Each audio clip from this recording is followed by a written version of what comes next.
Hey there, say there you are. Let me make sure my little thing here is recording.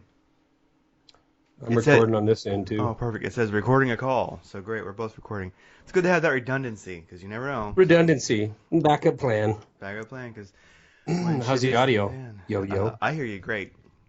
Good. You're I'm sounding using the better for sure. snowball, blue balls, whatever. Oh, I got your blue balls going on. All right. Blue balls, Mm, blue balls. it sounds good, definitely. Man, you can tell a big difference between that. Well, I Yeah. think let's start it. Let's do it. You're gonna lead it on, lead it off, No, kick it. it's your lead off. You lead Okay. off. All right. Hello, everybody. It's Guns and what the hell is it? Hello, hello, everybody. It's Guns and Politics GnP podcast. Get some. This is number Oh my God. 4. this is You're uh just so horrible at it. this is October 29th, 2015, year of our Lord. Oh my God. I suck You are at the it. worst of the No, worst, I but but I take pride in it. all so you can do is keep going and get better. yeah, yeah. Guns and Politics number 4. Number 4. Yeah. So that's kind of cool. So we actually are number 4. So we've actually been, it's funny. I was thinking about that today, and I was thinking, man, this is number 4. That's actually, so it's not like this something that we were thinking about doing. Now it's something that we're doing. We have Yeah. a history now of doing the Guns and Politics podcast. Take it easy, Craig. We're not married or anything. Yet it's Yet. legal. It's legal here in Seattle. Well, You let's know. do it. Let's do it. I always figure if you're married to a girl and a guy, that doesn't count. So you can't marry two women or two men, but you can marry a man and a woman. I mean, I'm just saying, I'm- it's Seattle. yeah, I won't be long before that's okay out there in the West Coast, up there where you're at. Yeah, As you like to say, God's time zone. God's time zone, Pacific Yeah, Standard Time, preferred standard time. preferred standard time. Yeah, Preferred standard time. if you say so. I If you do, say so. kind of. How have you been? How was your week? Did you buy any guns? I didn't buy any guns this week, but I really thought about selling one. Ooh.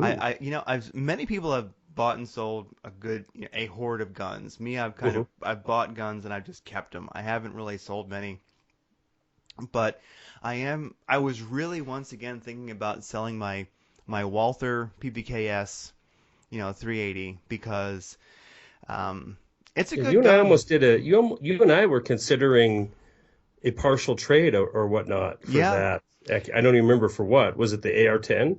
it might have been the AR-10. Yeah. Yeah, Because I yeah, mean, the thing was like $700. It was an expensive gun, and I yeah. thought this is going to be my deep conceal carry. But when it comes down to it, if you put it neck and neck next to like a Glock 26 or some of the smaller 9 millimeters you can get, Hmm. uh, it's really not any smaller, and it's heavier, and it's a 380, and 380 ammo. If it costs like half of what 9 millimeter did or something, I'd feel different. But it's a lot more than 9 millimeter. And even people who give it a lot of credit will say it is the least powered handgun ammo you should use for self-defense. Right. You know, I mean, I guess you could use like a 25 caliber or something like that, but most people say that you're being a little silly at that point. And Yeah, yeah, the 25 is, I mean, it's underpowered. I think the 380 is underpowered. I mean, I think a better choice if you are wanting, not to have a 9 millimeter. um, I don't know why you wouldn't want to have a 9 millimeter for a concealed carry because you can get so many good choices for subcompact nines. I mean, you know that I have the S&P Shield, yeah, and it with the extended mag, it's an 8 round capacity, very light, very accurate, and very very light shooting. So I don't know why you would, but before I went to a 380, I think I would go to a revolver in a 38. I mean, 38 I think special yeah, for 38 sure. special, or yeah, I think you'd have probably less recoil. Yeah, Uh, and I don't know. It just seems if you're going to neck down or if you're going to go down in caliber, I don't know. I don't know why the Walther PPK is let's face it, it's like one of the sexiest looking guns you can get. And that's probably Yes. why you bought it. Let's be honest. In part, it was, I wouldn't say because it was sexy looking, but because it was cool looking. I just admired it. I thought it was a very beautiful gun, and I Yeah. like artistic things, and guns are one of them. And so it is beautiful by far. Yeah. Yeah. Yeah, for sure. In fact, I bought at one point I had owned I'm not like you. I don't I'll sell a gun. If I buy a gun and take it to the range like 2 or 3 times and don't fall in love with it again, besides the point of purchase, if I don't fall in love with that gun again, it'll be gone. And you know this about me. I mean, AR-10, it was gone within, 2 months of me buying it. And we can get into that a little bit on the reason why. But I had, keeping on the 380 topic, I had I think it was a 94, they call it, Cheetah by Beretta. And it looks just like the 92F, except it's just scaled down into a 380. And I actually kept it for a couple of years. I couldn't hit anything with it. I mean, I had the 92F, and it really is a 50-yard shooter. I mean, you can consistently be accurate with it out to that far. And the little 380, I mean, I was lucky at 7 yards to be consistent, have good groupings with it. So I didn't like the caliber, I didn't like the gun, and eventually I sold it and swore off 380s from now until eternity. No, I agree. It's just a weird caliber.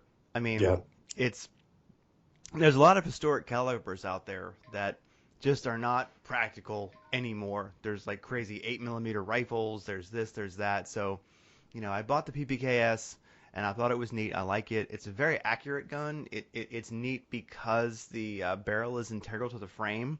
Just the slide moves, not the barrel, which gives it a real accuracy for its size. And it's nice, but it's machined too tight, and if it gets dirty at all, it jams. So you got to keep it kind of nice and clean with the ballistol, and it would be good for a magazine or two. But then, literally after like 2, 3 magazines through it, it can start jamming because it's getting dirty. And I've sent it to Smith and Wesson, once, and they did some work on it, sent it back, and it sucks ass. So it shoots better, but it won't shoot dirty. And yeah, you think, well, I mean, your M&P Shield, that thing can shoot dirty as crap. A Glock can yeah. shoot dirty. My XDM can shoot dirty. I mean, I'll go through like a training on the weekend where you shoot over 1,000 rounds, and I'll come home the night after the first day, and I don't have to clean my gun. I might, but I know I don't have to. It won't make a difference. Where, And I think initially, you can correct me if I'm wrong. I'm not really. I mean, when the gun was first made, it was in the 30s, and I think initially it wasn't. It was chambered like in a 32. 32, yeah, 7.62 something that's a 32 ACP, and I don't know. Do you think the design and that little increase in power and round is an issue for it? Who knows? It is probably just too finely made. It's the tolerances are too tight on it, and it's cool. It's cool in a very, very nice, expensive hunting rifle, or a target pistol or something like that. But yeah, for concealed carry, you want to be able to take it and shoot 100 rounds at the range, and then if you didn't clean it, still feel like if you carried it, it would work in a critical situation. Yeah, exactly. And I even think about, well, different topic, but it's one thing about pocket guns that people should think about, that I think about, is it's cool to have that if you can still carry. It's nice to have that very small form factor, but do think Hmm. about your drills, think about your dry firing, think about clearing jams, etc. Those smaller guns, it gets remarkably more difficult. When you have your full size, if it goes click and doesn't fire, you can bang that magazine, you can rip that. Especially one with a hammer. Exactly. You know, Yeah.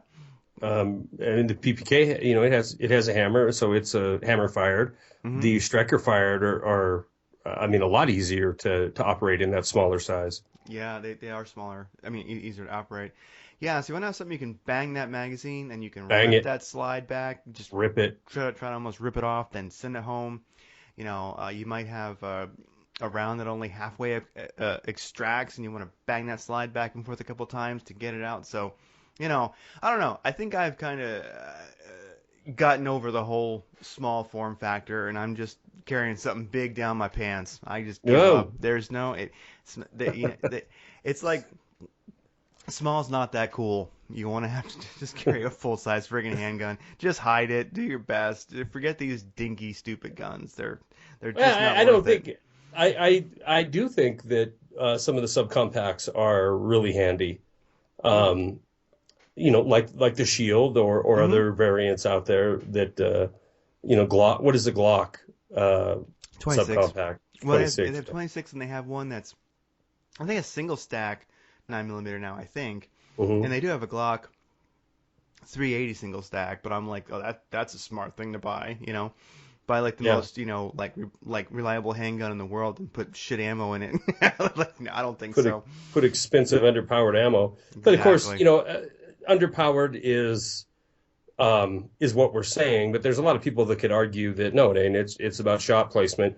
Just like you and I are kind of both sold out on 9 millimeter, and there's a lot of for our full size handguns or for any handgun, and there's a lot of people that think that it is underpowered. In fact, the FBI was the first to say it was underpowered, and then they went to their kind of wildcat rounds and ended up with the 10 millimeter and the 40 cal, and only to find out that yeah, they're more powerful, but the permanent wound channel wasn't any different than a 9 millimeter. The ability to have multiple follow-up shots was far less with those high pressure rounds, and have switched back in a lot of cases to the 9 millimeter just because you have more capacity, you have better shot play or follow-up shots, and you have the same effectiveness. So I guess the same probably could be said for a 380. It is still a 9 millimeter, diameter. In fact, in Europe they call it the 9 millimeter short. But once again, it's shot placement. But I'm with you. I don't like it, and I don't think it's. I never question the power or lethality of it as much as I did the price of the damn ammo. And why not just get a real 9 millimeter? Oh yeah. The 919. Oh yeah. Make 380 like, 5.99 for a box of 20, and I'd be interested. Yeah, But exactly. but $25 when it's cheap sometimes, it's like, nah, I don't think so. Yeah, and Mhm. the other thing that they're sold on a lot, Krager, is this notion that they're the perfect woman gun, and I don't believe that for a second. I mean, you get even the Shield. It is such a light shooting gun that my girlfriend, who weighs 120 pounds, has no problem pulling the trigger on that. I can't imagine any lady that was has any shooting experience at all is going to have a problem with a 9 millimeter. So I think it's just, what it is. Here's what it is. Here's what it is. Glock, Smith and Wesson, Walther, all of these companies, they need to have more SKUs, because the more SKUs that they have, the more stuff they can sell.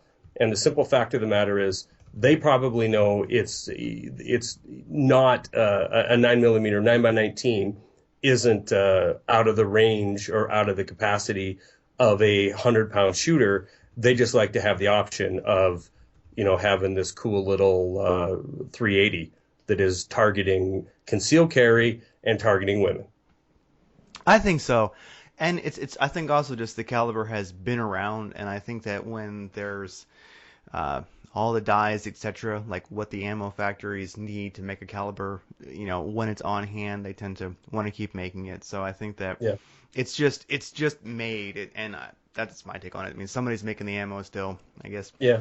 So it's still I, I, around, I still still think around. it's, yeah, 919 is still around. I mean, I still think it's Oh, just a matter of we want to have more guns so we can sell more guns. And, some more guns, and I so think also there's like historic calibers. So I think 380 and even like 25 ACP, all these they're historic calibers, and I guess there's still guns out there that legitimately that's what they were made for back in 1930 or something, and people still have them and they want to shoot them, and someone's making the ammo. So that's the thing about Yeah. 380. I mean, somebody's shooting it because they sell shit tons of it. When I go to Sportco, where I buy a lot of ammo, and they have their pallets out on the floor, they'll have pallets of 380, Hmm. and people buy that shit. So I mean, Yeah. somebody's shooting it. So Well, you know, and I guess if you have one, if you got get rid one, of it.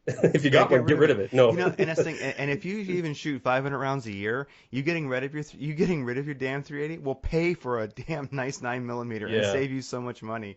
I think Because if you're shooting 500 rounds a year, if you're shooting 1,000 rounds a year out of your 380, you're not really having a lot of fun because there's really no subcompact gun that's all that fun to shoot. mm-mm, They're not as fun to shoot as a full frame gun, a full size gun, at yeah. least in my opinion. But you do have to practice with them and whatnot. But if you shoot as much as I do or as you do, I don't. I'm not going to bring out. I mean, I shoot my shield just to practice with it, but I shoot my full size handguns way more because they're funner to shoot. Oh, they're way more fun to shoot, and that's one of the things I've gotten into with different training than doing like IDPA and stuff. Is that a full size gun is fun to shoot. A small one overall, it's just not fun. And for God's sakes, don't make it fun and expensive. If you're gonna buy a subcompact, get a 9 millimeter, people.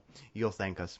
Yeah, you'll thank us for You'll it, or thank us. a 45. I mean, there's some good You know, 45 options nothing out wrong there. with that. That's still reasonably priced ammo, and there is Yeah, an argument that will never end still to be made for the 45. I don't like shooting twice. So so there's still the I, argument to be made. I hate to break it to anybody that has that theory, but that massive FBI report that probably cost the taxpayers of this country $20 million to produce showed. I mean, I'm sorry, the 45 is no more of a man stopper than a 9 millimeter. It just isn't.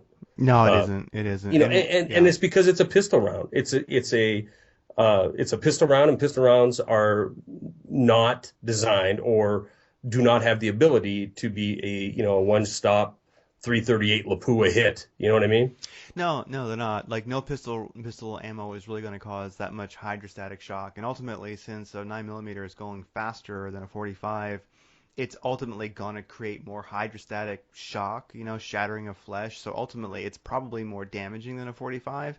Mhm. And really, it's like you're not shooting a rifle in your handgun. I mean, it would be kind of a badass to have a handgun that actually fired like 5.56, but it doesn't exist. So It does exist actually. There is oh. there's a company. Let me look at this here. 5.56 handgun. It's kind of a novelty. I do believe it's a single shot. I've seen it. Oh, so it's Uh, totally a novelty then because you're not gonna, yeah, oh gosh, I actually see one that's kind of like a little Derringer size in five yeah, five that's what I'm six. talking Yeah, about. I want to Yeah, shoot that. No, no, I yeah, don't. I think 6 Hour makes a 5.56 Derringer. It looks like no, that's not a Derringer. That's a yeah. great Five. big weapon. The Sig I think is a neck down, but the Derringer single shot or whatever fires an Oh, actual. there we go. It's the Hazer Defense introduces pocket AR pistol in 5.56. There it is. But my God, that is um, let's see. I can. You probably already found it, but I can send that over to you. That I'll put that in the show notes. But yeah, that thing. So you're gonna shoot once, and that's not definitely a novelty. That doesn't. It's cool, And if one that would like, can you imagine the muzzle flash on that? Like you're probably gonna like burn your friggin' eyebrows off. Yeah, you know. I don't really know the functionality of it. However, it is kind of cool. I'm trying to see what they run, how much they cost, just out of curiosity. Oh, there it is. Yeah, this little, yeah, it looks like a little Derringer. It has a folding barrel, folding chamber, and you slide it in just like you would like a single shot shotgun. So what is that? A breaking breech, and Breech load, yeah. yeah, and pull the trigger on it. And it probably would be quite a little bit of a wallop. Even though it's only 5.56, you're basically setting it off in your hand. Yeah, There's a video on it. I'm not There's a sure video on how. it here, so maybe we'll put that in with the. I yeah, Oh, I'm putting that in the show notes right now.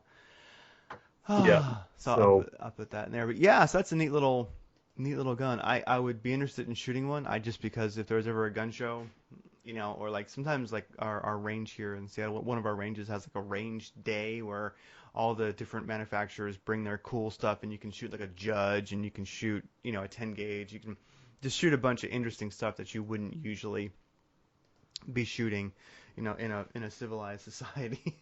So, so anyway, a 380 is still sucks. A 5.56 Derringer is pretty cool, but not practical. You might as no well have, problem. you're probably better off with the 380. I suppose. Okay, so I see they make it in a 7.62 39 Oh my also. God.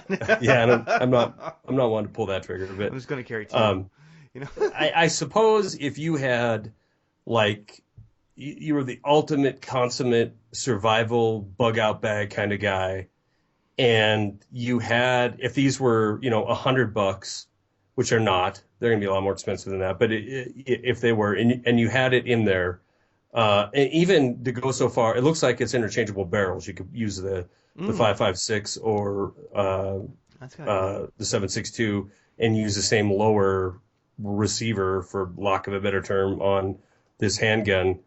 Um, I suppose you could throw it in your survival kit, and you'd have a single shot rifle caliber.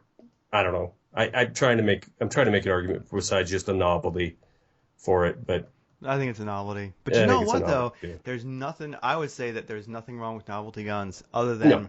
than, just I would say people, think about the money that you're spending because like I spent $700 on a Ruger, I'm sorry, on a Walther PPKS, the best one you can get made by Smith and Wesson, and it's a piece of jamming shit. So, you know, so Well, not exactly true. It's a piece of crap if you don't treat it like a finely made German handgun designed in exactly. 1935. Yeah, which people don't really do, Yeah, nobody which I does don't that. want to do. Yeah. And the thing is though, but in 1911, made in 1911, you can like friggin', wash your toilet with, hammer some, Right. like you drywall in, get some, you can do some roofing with it, then you can friggin' shoot a couple Nazis with it. It's friggin' Yeah. What cracks me up is just talking about the reality of gun ownership and shooting guns, and so the maintenance required on your Walther is exactly the maintenance that every person in this country is doing on their guns that they sell on Arms List. Because have you ever dabbled on Arms List or Gun Broker or gunbroker, one yeah. of Hmm. yeah. Well, Arms List is I guess a little more like Craigslist for guns.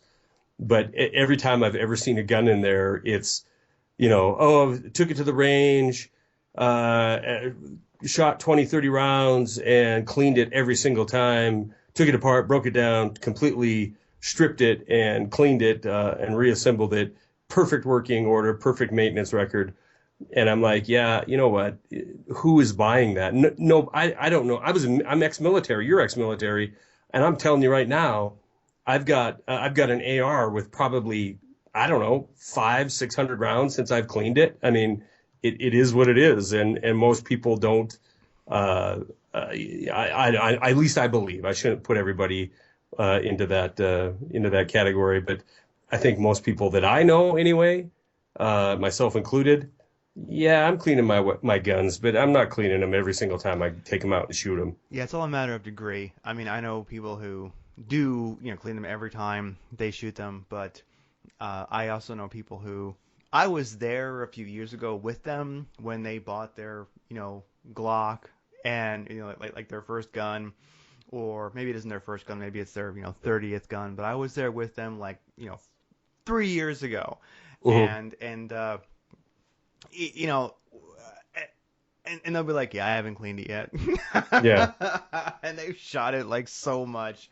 So yeah, that is one thing is where if you get a modern firearm, cleaning is, I don't want to say this, people, but it is a little bit optional. You can go a couple thousand rounds before you clean it. I don't suggest that, but you can. But yeah, you get a historic piece of equipment like a Walther PPKS, and you got to clean it every friggin' 15 rounds, or it's probably going to, jam on you. But then again, when that gun was designed, it was a long time ago. Maybe it wasn't the best idea. Maybe it might be not the best design. A sexy design, yeah, but in reality, for one thing, it was meant to be carried in a leather holster with a flap by officers, That's and right. really only like to I don't know, it wasn't really meant, in my opinion, to be used. If people don't, if that's not the case, then people can flame me in the comments. But I think that's all it was really meant for. Well, So, that's your typical, German Belgium design. They were works of art. They were yeah, literally works of art, and they needed to have a holster that was a work of art because they were notorious for, functioning flawlessly as long as they were clean. They were ultimately, uber reliable if they were in immaculate shape, but they oh found yeah, out real quick when they flung them in the mud, they didn't work very long. yeah. So you got 8 rounds with one in the chamber on the PPKS, and Hmm. I think so. Then with your second magazine, you're going to have 7. So for like 15 rounds, um, that's a really great gun. After that, it's probably gonna jam on you. It's probably gonna be stovepiping. You're done, you know. Um, Okay, here it is. Heiser Defense Pocket AR. They advertise this at, and to be honest with you, I don't even. This has been. I first heard about this maybe 2 years ago, so I don't even know if this thing's still around or not. But the PAR1 Pocket AR, it retails for $450 to $500. So you can buy a lot of gun for $450. You could buy two Canics for $500 almost, there's and some have a real ARs. gun. There's some ARs you could buy, and definitely some AKs you could buy, for that kind of money. Bottom of the barrel, but you could buy them, Yeah. and you could. So yeah, you could buy a real gun for that much money, people. But guns are fun, and the novelty is fun, and maybe I would buy one. But yeah, I thought about selling the PPKS because. Uh, I was just thinking it's a good deal of change that I have sitting in my safe that I could use for like a out of state hunting license or There something you like go. that. You know what I mean? I'm thinking, well, you know what, I'd What like. what was the for those of you wondering what Craig's talking about? Him and I uh, were messaging back and forth this week, and he was talking about maybe taking a trip over to Montana to look at a deer or an elk, and um, I'm like all for it. Yeah, you bet. It's only a few hour drive. It's an hour flight, but the price to be from Seattle and come to hunt to Montana, I knew was expensive, but how expensive was it? It's like 500 for a deer tag. For a Good deer Lord. and elk tag, it's like 1,000. But I was thinking, well, this PPKS is a piece of shit and would just get me killed. Maybe it's better if I just get rid of it. And and s- and so I think somebody told me that Cabela's actually the one that we have.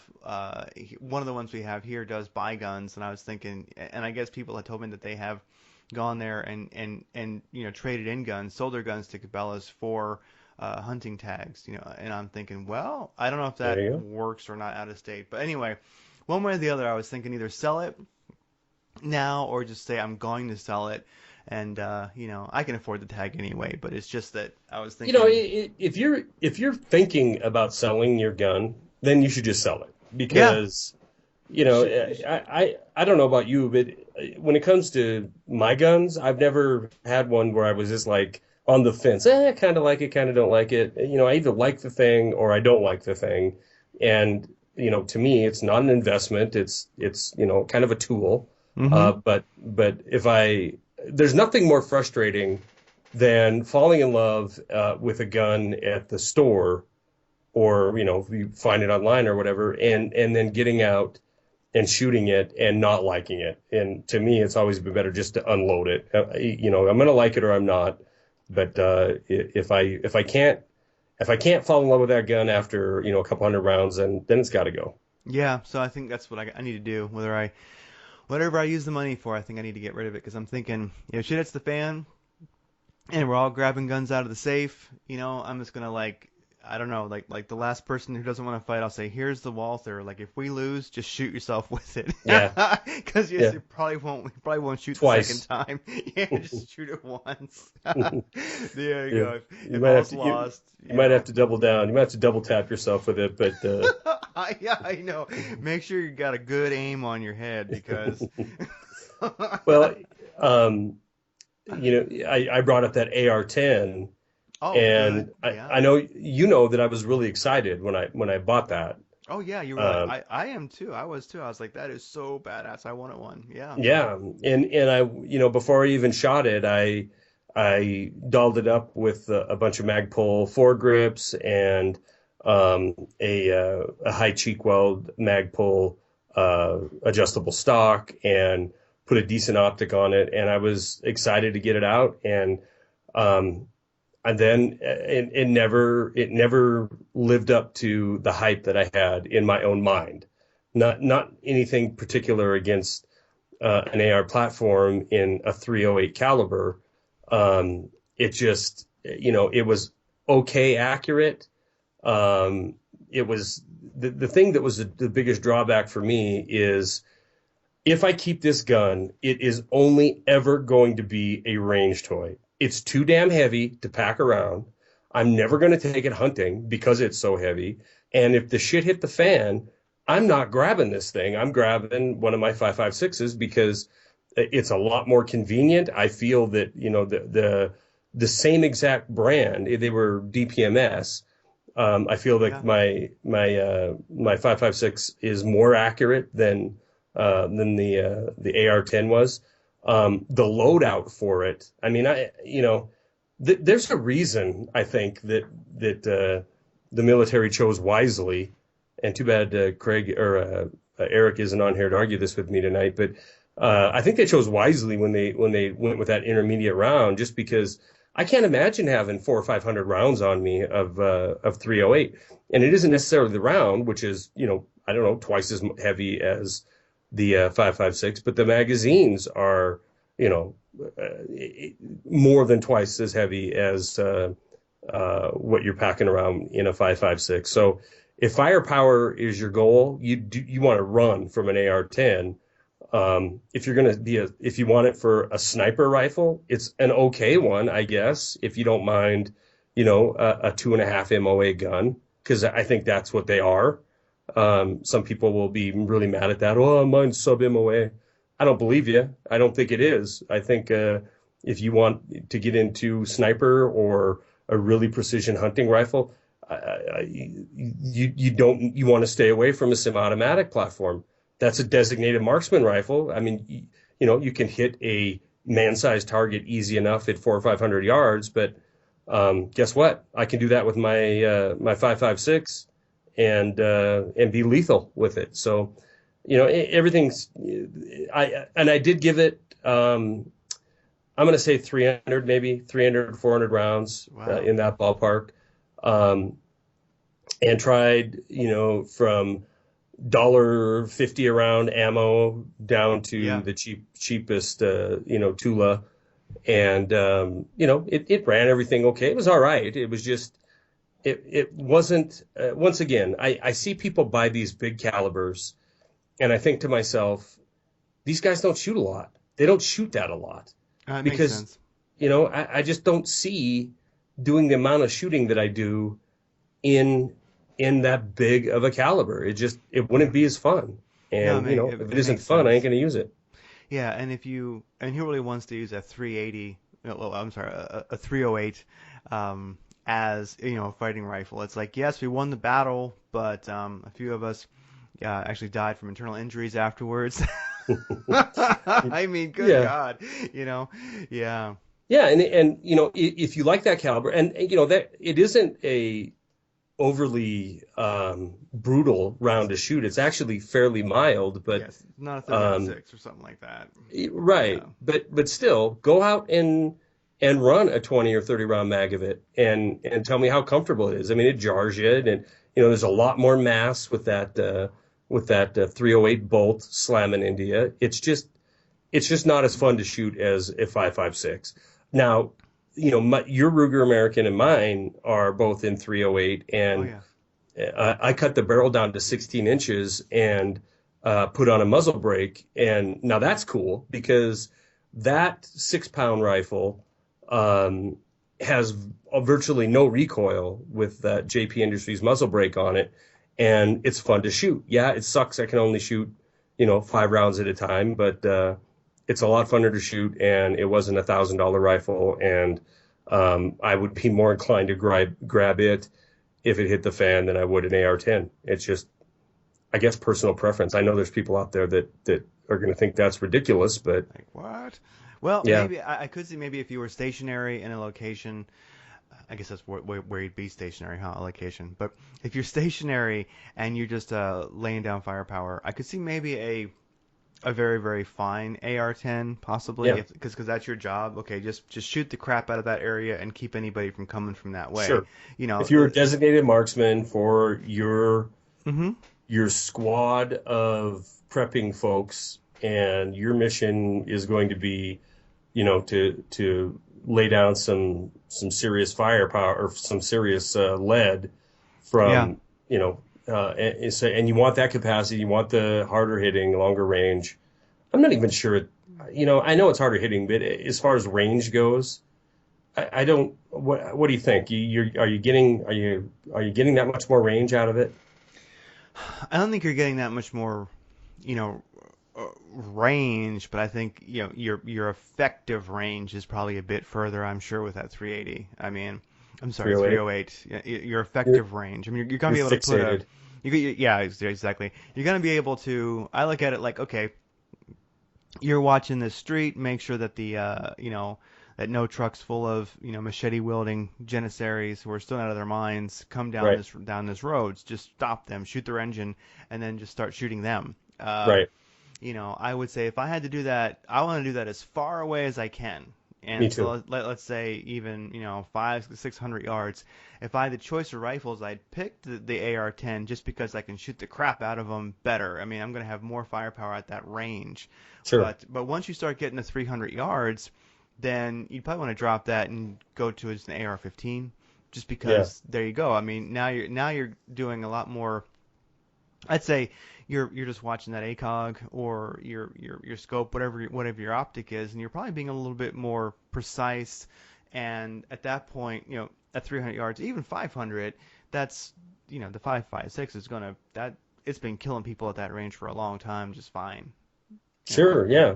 yeah, And you know, I don't disagree with that. I do think that if that is your reason for picking one up, then I think another good option would be a box magazine on a Bolt 308. Pick your yeah, flavor. I mean, Savage makes a really nice scout rifle in 308 that you can get 20 round mags for. Ruger makes a nice scout rifle that you can do the same thing.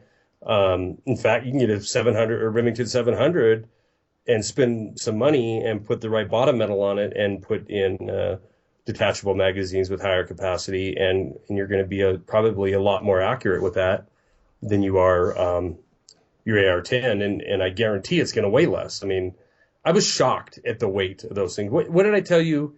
I think with granted, it wasn't the stock foregrip and adjustable butt stock, but it was a mag pull. So they're engineered and designed to be somewhat weight considerate when they're made. So it is more weight, but not a lot more. But by the time I put an optic on it and I put the 20 round mag that came with it, I think it tipped at 12 and a half pounds. I mean, it was heavy. at that point, you're weighing more than my Mosin does with a scope. I Yeah. mean, so at that point, it's like, okay, well, It maybe blows my mind that when yeah, Stoner developed that, or when the AR-10 was first developed in 308, it was a 6 pound gun. How did they do that? I don't know. I mean, well, it starts weighing like what an M60 does, which is fine because the M60 is, fully auto and you can just sit there and, So actually, if I had to start stopping people at 1,000 yards, screw the AR-10. I want an M60. But Me too. now we've gone into a whole different world that's military. So Yeah, But I want an RPK actually. okay. So I was thinking politics. Hey, there's Yep, politics. a lot of great stories. I think I sent you. I think I texted over. I can send it via Skype. You may already have it, but um, there's a lot of stuff. I was just posting things to the little show notes of the Guns and Politics 4 post, and there's a lot of stuff out there that happened in the last week. One, I'd like to just hammer through these real quick because these are interesting stories, I think, and all are, kind of related to guns. So, Denmark, Muslims attack police officers, and so that's in the notes. And says a man fires a shot from a gun during a Muslim festival in Copenhagen in October. It was 24th because he felt threatened. Anyway, so the cops haul him off, stick him in a car, and the crowd starts attacking the police car and the police. But luckily the cop minivan, typically European, does make its way out of there, and everything is okay. But along with that story, because and this kind of goes into it, is Islamic. I'm not picking on Islam. It's just what the stories are about. Let's just say invasion pulls trigger because of mass immigration. Europe now scrambles for guns, and there's a subheading. Many now wish they had a Second Amendment, which in Britain they used to some extent. So, and there's other stories that I could stick in there that I found since, but basically with the mass, some call it immigration, invasion, whatever you want to call it, with the people in Europe now are like in Austria, you can still buy shotguns and long rifles, and you can own those with a little bit of hassle. Handguns seem to be a no-no, and I could put that story in there too. But basically, in Austria especially, people are just mass crazy buying guns, and I guess you have to Right. give a reason why you want to buy it in Austria, and they say because political climate, et cetera, these times, whatever, you have to have some kind of a reason there, and so anyway, in Europe now, and from what I understand, also there's a real black market for guns now too. So either countries where you can buy them legally, people are buying the crap out of guns, and even countries where it's not legal, from what I understand, people are getting guns, and so it's just interesting, countries that kind of lost their version of a Second Amendment a while ago, now with the mass immigration and people like rioting in their cities and scaring the shit out of them, they suddenly changed their mind about the Second Amendment, and it kind of maybe they're not changing their mind, maybe they just realized maybe they always wanted to have dignity,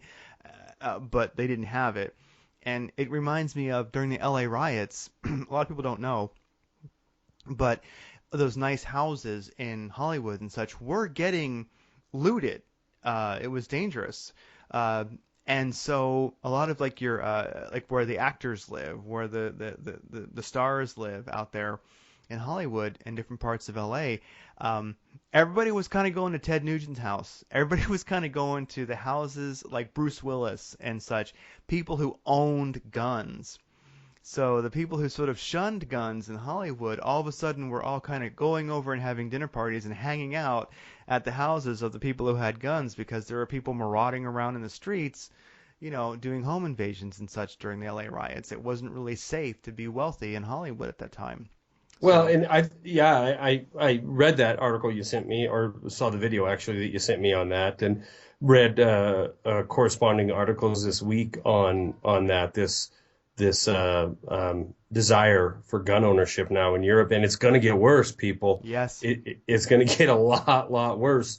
There's a whole region of the world that we the West have destabilized, and guess what? They're flowing on. I think Tuesday alone, if my memory serves correct, there was one camp in set up in Greece to house and provide food and medical care for immigrants that took in 75,000 people, and this is tiny Greece, who's completely broke, completely economically a no-go zone.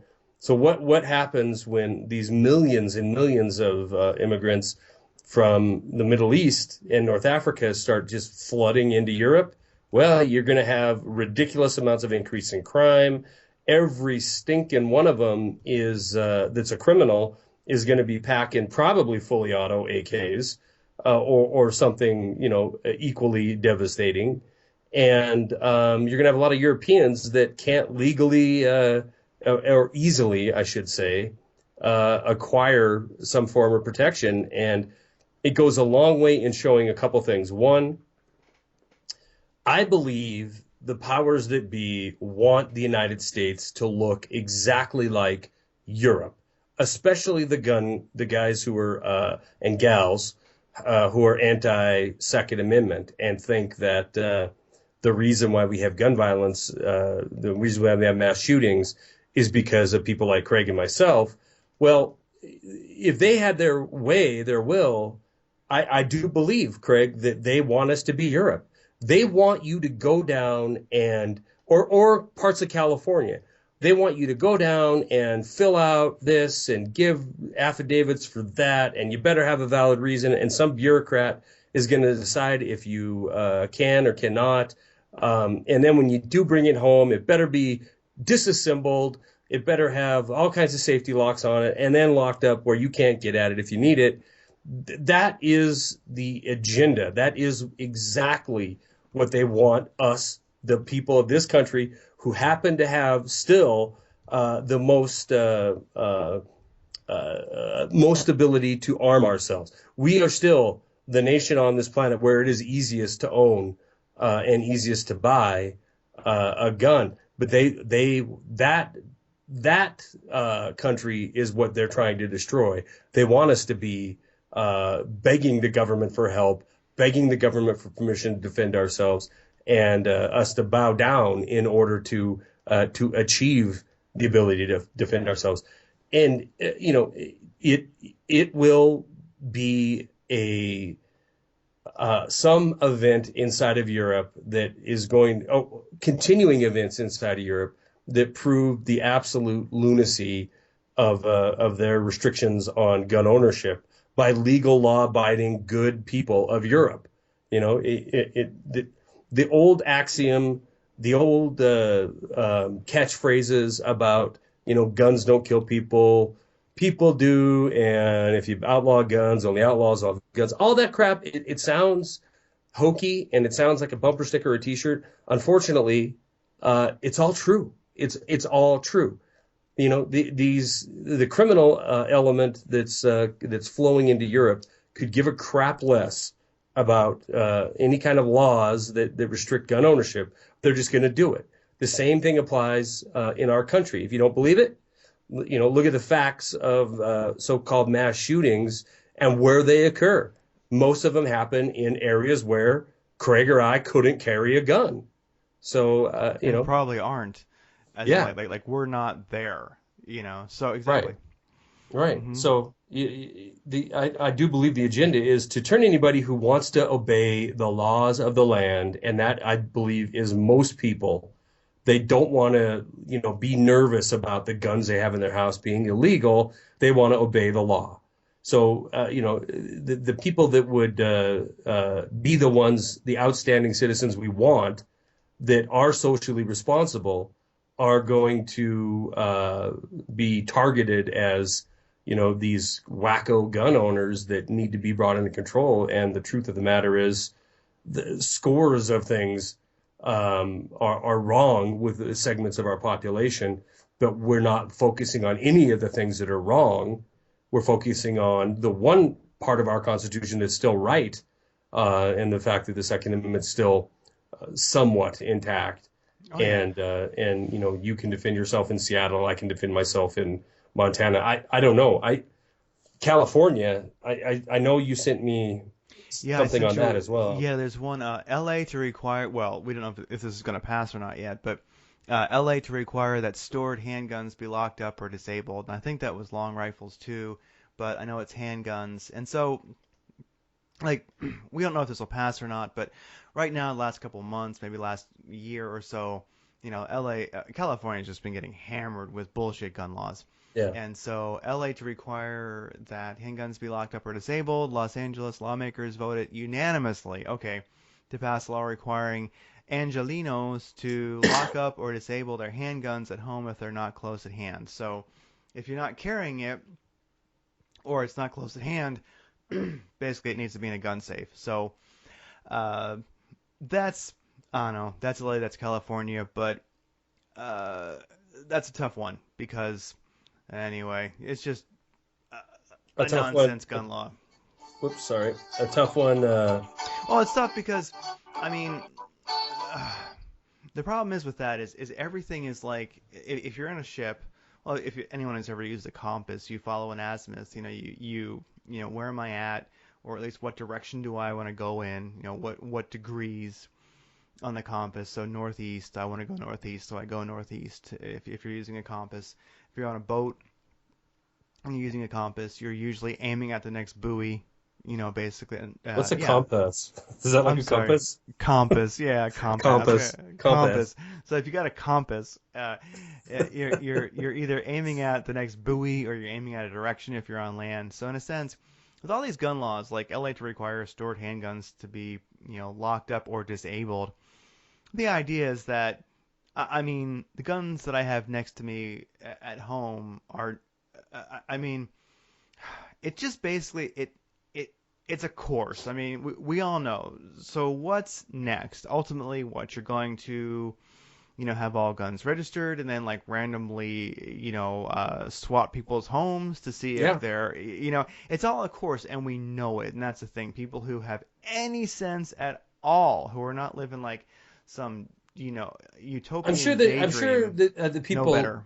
Hmm. yeah, and I'm sure the some people listening, somebody's got to be from Canada. Chime in, and leave the comments Oh yeah, on the because video. they're not supposed to have their guns loaded in their home, and Well, good so luck owning a handgun in Canada. I mean, it's yeah, doable, but you know what? So is owning a fully automatic, M60. It's doable here, but if you want to own a handgun in Canada, um, man, you're going to pay out the wazoo, and you're going to have to follow all kinds oh yeah, of different laws and regulations. If you transfer the thing, you got to have a stamp, you got to have or a permit to yeah. do so. I mean, I'm up there fairly often, and I talk to gun owners up there, and for the most part, the laws have done what they were literally designed to do, in my opinion, Make it which a is pain in the ass. Yeah. they're such a pain, they're so onerous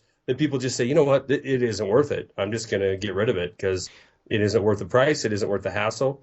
Or yeah, And or like the legal danger because so you're not supposed to have your gun loaded in your home, and so that becomes a hassle. So I guess from what I understand from Canadians that I've talked to is that so you hear something funny, you load your gun, you've already broken the law, and so right, basically if you can really prove it was a self-defense shooting, you'll get off of you'll be okay, but still you're a criminal for defending yourself because you loaded a gun in your home, and that's just like it's just ridiculous. So that's what I understand from people I've talked to, and I look at it like in 1536 is when castle doctrine was created in Europe basically, and the idea was that if you defend it yourself, like in downtown was Britain there then I think I forget, but English common law basically. So if you were in downtown Britain, if it didn't exist yet, whatever, some other country, you're downtown. It was a rough crew. It was worse than Detroit is today. And so if you defend it yourself, you were a criminal. And there was civil asset forfeiture back then. They would just take all of your possessions, all your money, and throw you in jail for defending yourself because you damaged the crown's property, even though that crown's property was a criminal trying to rob you. So since the crown was having a hard time with that kind of fascism, ultimately they have to keep the people from killing them. They said, here's the deal: castle doctrine. If you're at home, that's your castle, and you may defend it without, without breaking the law. And if you're walking, that may be your castle, your person, and you may defend that without, civil asset forfeiture without going to jail. So basically, even if you so in Europe back then, if you defended yourself, even what we would consider lawfully, your best chance was to have some wealth, be able to hire a lawyer, or like your family could hire that lawyer since your money was taken, and then get you out of prison, but you still lost everything. So Right.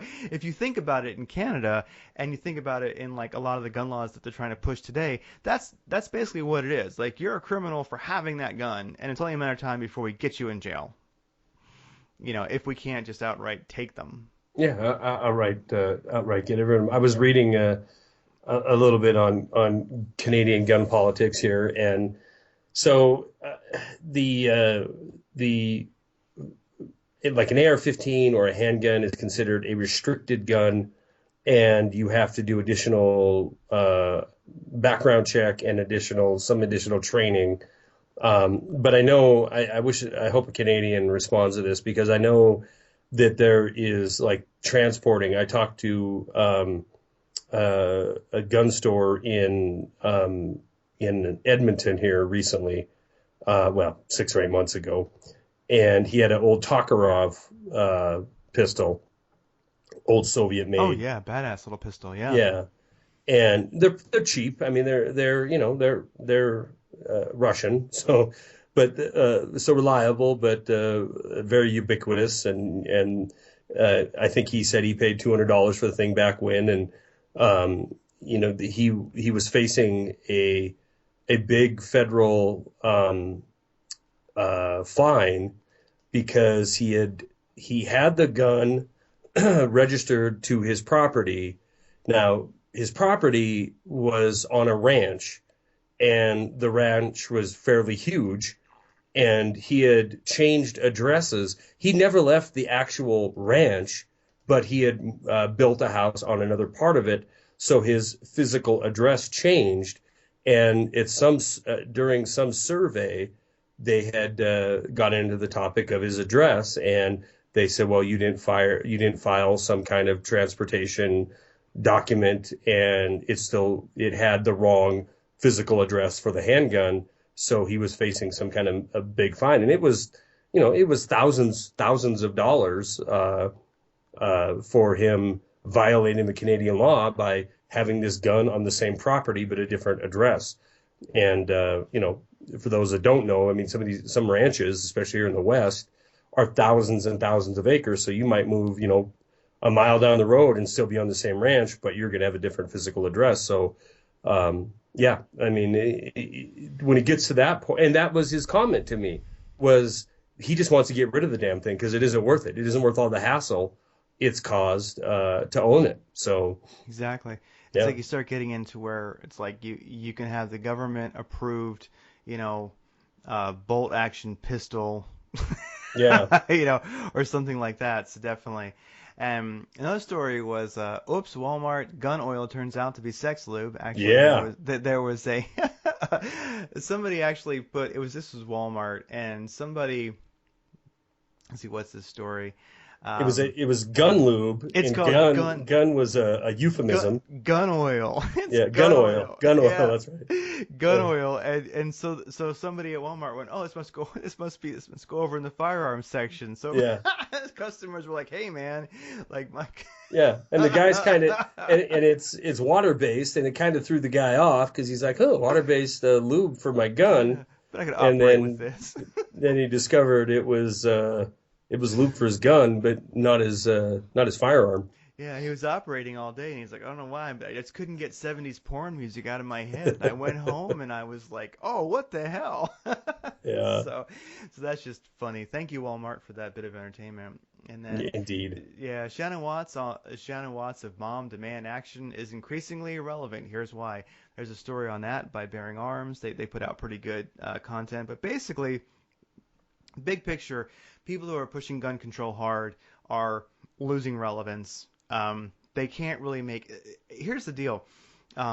There's vertical media, which drops lies on the people. Then there's horizontal media, which is word of mouth, which basically tends to be of like-minded people. And so basically the idea of the story, they don't quite say it in these words, but the horizontal media of like you and I talking is basically overpowering the vertical media of gun control in this country, which which is good because when I look at that story, Senate passes CISA, the Yeah, surveillance bill masquerades as a cybersecurity bill. yeah. Here's who sold you out. Of course, my senators in Seattle, well, Washington sold us out. But when you look at that, like, what senator could ever vote for that garbage or the TPP or anything like it, and even like claim to give a shit about the people at all? I mean, they're working for somebody else to an extreme.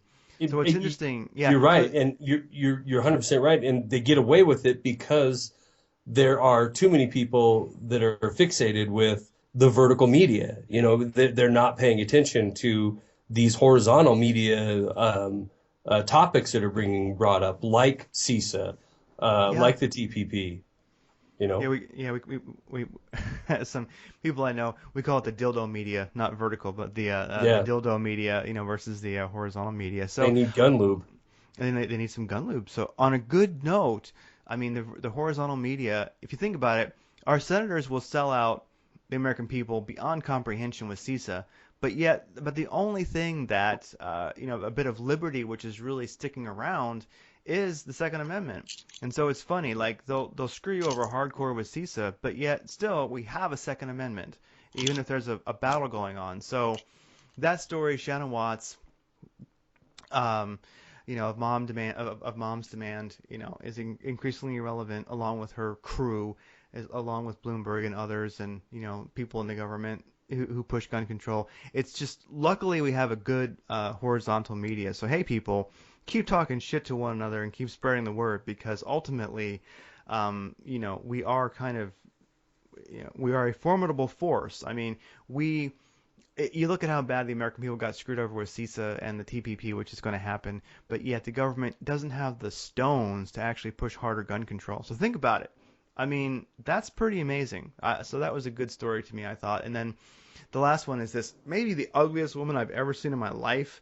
Lawmaker seeks. Be careful if you click on this link. You might want to put some shades on first or something, or look away. But lawmaker seeks $100. She's from New York, of course. Lawmaker seeks $100 federal tax, passive tracking on new guns sold. So the passive tracking isn't really made clear how they would do that, but $100 tax when a gun is sold to basically counteract the damage of guns. And so we'll see how that goes, but I believe that is in the House of Representatives right now. I think she is a New York Democrat, came forth with a bill in the U.S. House to mandate a $100 pre-firearm tax on gun sales and equip them with a passive identification capability. Anyway, this lady's nuts. This person in the House is not all there. But regardless, that's frightening. But luckily, what's keeping these things from happening is our horizontal media. It's stuff like this. So if anybody feels, downtrodden or downhearted, I mean, look, CISA passed. America got totally screwed over, but yet they haven't taken our guns. So I don't know. There's good things happening yet. Yeah, I got I got in a little hot water over a video I did here a while back about actually it was about Bernie Sanders, and then you remember that video, Oh yeah, yeah. I was and trolling then you. yeah, you were trolling it I was trolling it. like a freak, like you were in your mom's basement trolling me. I was at Um, that time. Yeah. the and the point was that of all the amendments of the Constitution, of the Bill of Rights that have been absolutely decimated, the Second Amendment, and that the reason Bernie Sanders that was brought into is because some idiot, and I'm going to call him like it is, not going forward. And I said that when I started making videos again, is like I'm a one issue voter, and if he's ever said anything negative about the Second Amendment, then I could give a crap what and I'm like, well, that's a super sign of intelligence right there. You're the ultimate sheep, right? Because the ultimate sheeple is the one that can be a one trick pony and you can have some glamorous looking plastic spokesman tell you that, oh, well, this person is anti fill in the blank, and all of a sudden that person to you is the antichrist. That's mind control. Look, everybody has a different opinion on everything. And if if somebody's lockstep with you, or you're lockstep with somebody, they're saying everything that you think is right and nothing that comes out of their mouth is wrong, and you agree 100%, somebody's lying to somebody. Somebody's conning somebody. So if you can't, if somebody who is a one issue individual, to me has no ability to critically think on their own. So, but anyway, the point I made later on was that yes, you know what, I'm pro gun to the point of nauseum. I'm pro gun. I'm pro Second Amendment. But if I look at the state of our country, the state of our Constitution in whole, the Second Amendment, although it's been attacked and is under attack, is nothing in comparison to what's happened to the rest of our Constitution. And I think the reason, you're saying that we still have the Second Amendment and we still can go get guns. I think the reason for it is a lot simpler than what a lot of people want to give credit to. A lot of people want to give all this credit to the NRA or to this politician or that politician. Well, first of all, if you're putting your faith in the NRA, or you're giving your praise to the NRA for the fact that you still can get guns, then you have to give a group credit for your individual freedom. And that is in and of itself a dangerous act, right? Yes, people should be they should be advocates for what they believe in, but that doesn't give you a right. That doesn't give you your freedom because somebody else is an advocate for it. Our Constitution is what establishes your individual freedom. That's what states your personal individual freedom that is inalienable. That it recognizes it. It doesn't give it to you. It recognizes it. So the Second Amendment to frontal assault by the people that would take it from you is a whole lot more difficult than the Fourth Amendment. It's a whole lot more difficult than the First Amendment because it literally has to take a sentence out of the Constitution and decimate it before every gun owner's eyes in this country. And I think it's a lot harder thing to do than your privacy, than your freedom of speech.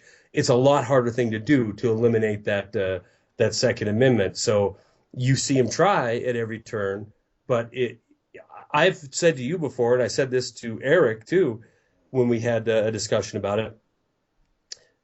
I almost look forward to the day in a macabre kind of way that occurs, because it is going to slap people awake in a lot of aspects. The day that we turn into Canada with handguns, or the day we turn into Australia with any guns, then people are going to have to make a decision. Are they going to be good little sheep, or are they going to stand up and say, nope, you're not doing this? And I think it just happens to be the one topic that enough people are interested in, even though they're not interested in anything other than the vertical dildo media, that it would rattle them into. You could steal people's financial future. We've seen that. And the country will just sit back and say, well, the government's got a plan for me. As long as I'm making $15 an hour somewhere, I'm okay. But I think that it is the one subject, the one topic, the one event that would occur that could potentially be a rallying cry for a true revolution. And that was what the whole point with the Bernie Sanders video was. I said he was the most honest politician of any in the bunch, because he happened to come out and say what we need is a political revolution in this country. And I could not agree with him more on that topic. Oh, yeah, for sure. Oh, my God, we're an hour 8 into it. So did you bring a gun? I just sent you a site. I got that. I can't pronounce that because it's in Russian. But it isn't necessarily. I wanted you to put that in the show notes because I want to talk about this website just a little bit. World of Guns. So this is the segment of the show where we talk about Yeah, guns what we and gear want. that guns and gear that Charlie and Craig would like this week. This Yeah, week's thing. and if you ever think you've seen it all, and you want to know, or you don't think there's anything new out there to see, check out this World of Guns World website. of Guns. It's not going to try to sell you anything, but it's a site that just has a massive library of guns and the history behind it, who uses it, where it came from, and you could pick from countries around the world. Pistols, sections for pistols, light machine guns, rifles, sniper rifles, civil rifles, shotguns, machine guns, anti-tank guns, grenades, ammunition, traumatic weapons, and it goes on and on. And there's literally thousands and tens of thousands of different guns on here that you can get to learn the history of a little bit. And the link that I sent to Craig, I thought was a really cool sniper rifle. Now, I would love to get it, but I'm sure I will never own this. But it is a K11, and it was actually originally made in Armenia.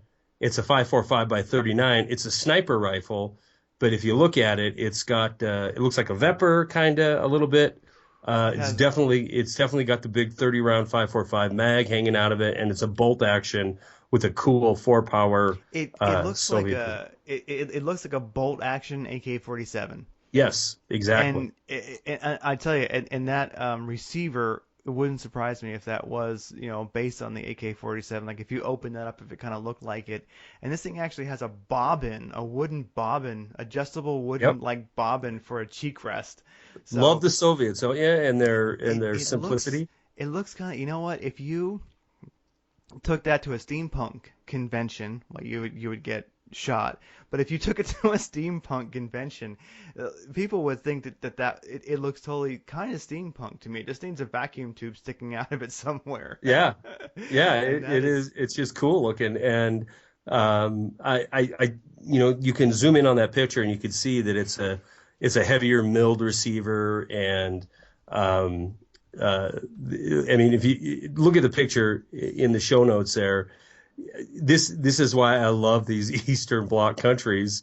They take an AK and they basically turn it into a sniper rifle by putting a longer barrel on it and maybe a little heavier barrel, put a milled receiver on it, and then just screw a bolt action to it. And it's literally, I mean, the bolt that's on there, the operating bolt, looks just like it's screwed to the side of an AK. Is it even real? I'm not sure if that's if that really works or not. But yeah, that is awesome. That is an awesome site. So you can learn more about guns at that World of Guns. Yeah, and the things that I was posting this week is just I know we've been busting on the AR-10, but I think it's Remington actually has this new gun out, the model R25 G11 or G11. I saw that, and that isn't an AR-10 though.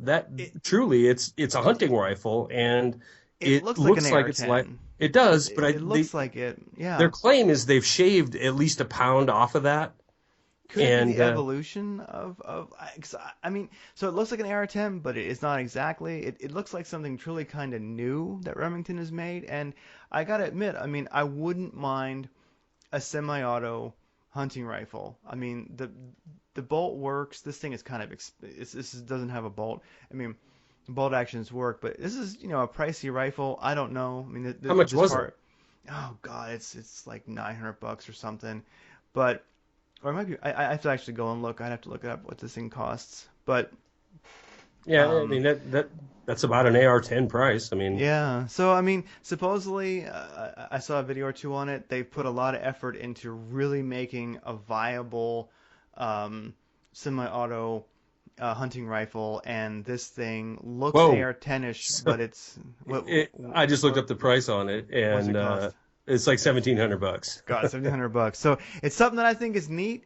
I don't know. I'd have to go and try one out and take a look at it. I mean, there's something I like about a semi-auto hunting rifle because I like 308, and it's anyway. That's just my gun this week. I think that would be cool if it works. If it was what if it's what we wish the AR-10 was. Well, and I don't think I mean, I think an AR-10 would be a fine hunting rifle if you don't mind packing around a 12-pound gun. Now Mm-hmm. this one I'm looking at Bass Pro's website here, and they have it listed at 7.75 pounds. That's naked. So by the time you put, if you're going to walk around with a 10 round mag and an optic on there, you're 10 or 11 pounds, which is better. I mean, for sure it's better, but it'd be kind of cool, especially if back to our theme with the Mosin, if it was a situation where you could only have one gun to do everything, then I guess that could fit that bill if you wanted a heavier caliber. But you're going to spend $1,700 to buy that one, which is Yeah, it's which pretty is expensive. which is such a nice bolt action rifle. If I'm not It mistaken, would Craig, really have to be something. Yeah. yeah, I was gonna say, if I'm not mistaken, I believe somebody's going to correct me if I'm wrong. I believe DPMS is making Remington's AR style platforms now. I don't know about this one, but um, if I'm not mistaken, that's what I recently read, that the DPMS makes it, or Remington bought DPMS maybe, or something along those lines. But Remington did buy DPMS. there you go. So So that basically is going to be a DPMS um, AR-10. yeah. I don't know how they shaved it down to 7.75 pounds. I don't know what they could do. Lighten the barrel, maybe. I don't know. It's neat. I would love to check one out at like Cabela's or something like that. If I saw one, I'd want to check it out and see what it looked like. And then next is just the ammo can pistol case. Hey, if you got a 50 caliber ammo can, and you put that like foam that you put inside of your rifle cases in it, you can make a really cool pistol case for the range. I'm not saying I'm going to do it, but I've been thinking about it. So I really can't describe it with words, but there's a picture, and it's a really kind of a cool idea. So check it out. 50 caliber can of ammo, surplus can, the foam you use in a rifle case, and you can make something pretty spectacular for the range. Yeah, It's for sure. waterproof and everything, or even, shit hits the fan, run with your stuff can, you know. And then, Yeah. hey, there's a new. I've been looking at flashlights, and everybody likes Surefire. I mean, those are like the best ones out there, Right. probably. I But they're have I have one of so, them. but they're pricey, you know. Yes. And now you've got 500 lumens, you've got 1,000 lumens, and a flashlight's a good, actually kind of a self-defense tool if you think about it.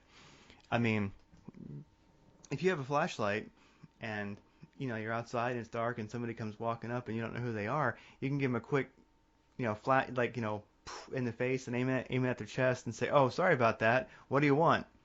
Right. So, and if it's 500 lumens or 1,000, they're blind.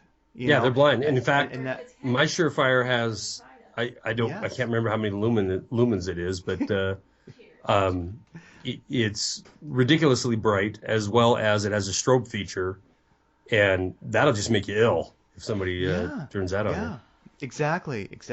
And so I was looking at, so if I wanted to get like a self-defense flashlight, like a small one, you know, I was looking at the Surefire 1,000 lumen, since that's what you can get them in, so you might as well just go all the way. 1,000 lumen is like $250. That's an expensive flashlight. Um, but there's this company, Phoenix, Hmm. and I have a link there to it. It's small. It's small, not quite as small as a 1,000 lumen Surefire, but it gets great reviews on Amazon, and it's only like $70, and then like $10 for a bunch of batteries for it. Mm. And I'm like, hey, now that 70. I mean, actually, I can just look on Amazon right now and see what it cost. So it's like, okay, so it's 72.95. And it does take unique batteries, but a bunch of those batteries is not. I don't see it here. It is not very pricey. It's not too bad, and you can also get rechargeables if you want. But so you can get rechargeable batteries, but people say that they're not quite as bright as a disposable. So either way you want to go, you're looking at with batteries. a good bunch of batteries. I think it's like 10 sets or something like that. It's a good bunch of batteries you get for it. So for under $100, you can get 1,000 lumen small, flashlight about just a little bit larger than a Surefire, but definitely still a pocket flashlight for hey, I don't know. I think it's I think a flashlight is definitely an underrated self-defense tool, and so I found one for under $100 with a bucket of batteries, so I'm kind of excited about that. It ain't here yet, but I'm gonna order it probably tonight. Well, I definitely run one on my Beretta because that is the handgun I would grab in a defense situation. And I also have one on a shotgun. I don't have the Surefire on there. I just have something, I think it's 200 lumen on there. But yeah, I mean, I don't want to fumble around in the dark. And you're right. I mean, you light somebody up and you might avoid a horrible situation all to begin with. Oh yeah, you give them that quick shot in the face with it, then go, oh, sorry, aim it at their chest, and then you can see if they're carrying a weapon. You can see what their demeanor is, and they're blind. So, Yeah. so not a bad deal. So I'm thinking this might be a great kind of Christmas present for people that you care about. Aw, Yeah, aw, there you you shouldn't go. have. You shouldn't have. Oh. And you won't. Yeah, All it's right. Well, that's what else you got? That's it. I wanted to make sure we got that side out there and that's about that's about all I've got. We're at an hour 20, so we're we've we're at a good spot. let's wrap it up. Thank you for joining us here on Guns and Politics number 4, and we'll be back next week with number 5.